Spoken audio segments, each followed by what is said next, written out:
Also ich produziere vorwiegend elektronische Musik und mir ist es aber auch sehr wichtig, da dann mit der eigenen Stimme auch zu arbeiten. Also nicht nur mit Ableton Live und Synthesizern und Plugins zu arbeiten, sondern auch mit Instrumenten und externen Geräuschen, die man aufnehmen kann.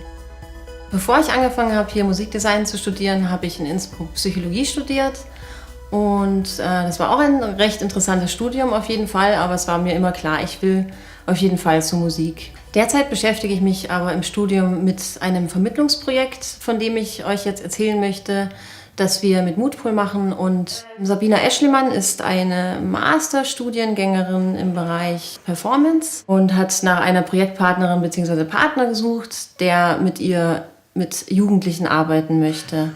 Hier geht es um den Versuch, Jugendlichen eine ganz andere Form von Musik näher zu bringen. Diesbezüglich habe ich Kontaktmikrofone mitgenommen. Dann haben wir unterschiedliche Geräusche aufgenommen und einfach mal gehört, wie sich die Umwelt anhört. Das ist auch voll gut, wie du das Kontrast jetzt nicht so langsam aufbaut. Zum einen werden wir mit den Jugendlichen so arbeiten, dass sie selbstständig auf der Bühne auftreten werden.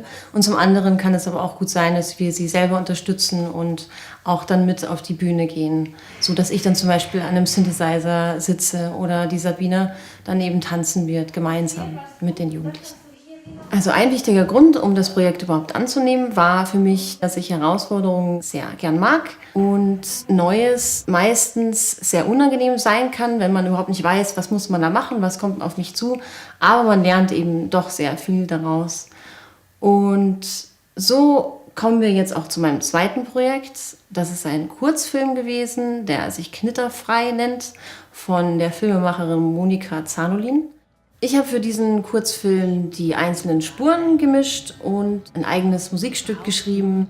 Der Kurzfilm ist im Genre Komödie anzusiedeln und das ist ein Liebesfilm. Kam die Mama rein und hat mir eine geschmiert, weil ich Papas Hemd gebügelt hatte.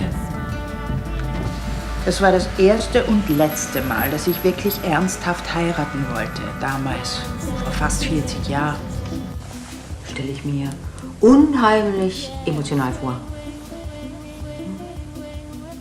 So Frau und Frau. So feindselig. Idyllisch wie Gemälde. Ja. Lesbisch müsste man sein. Die Zusammenarbeit mit der Filmemacherin hat sich als sehr positiv herausgestellt. Auf jeden Fall war es eine sehr intensive Zeit. Also wir haben da teilweise bis zu 12 Stunden zusammengesessen, aber haben uns wirklich sehr gut verstanden und uns in vielen Punkten einfach auch dann in der Mitte getroffen. So, das war jetzt ein kleiner Einblick in die Vielfältigkeit des Studiums Musikdesign. Und ich würde mich freuen, wenn sich die eine oder andere angesprochen fühlt, sich hier auch zu bewerben.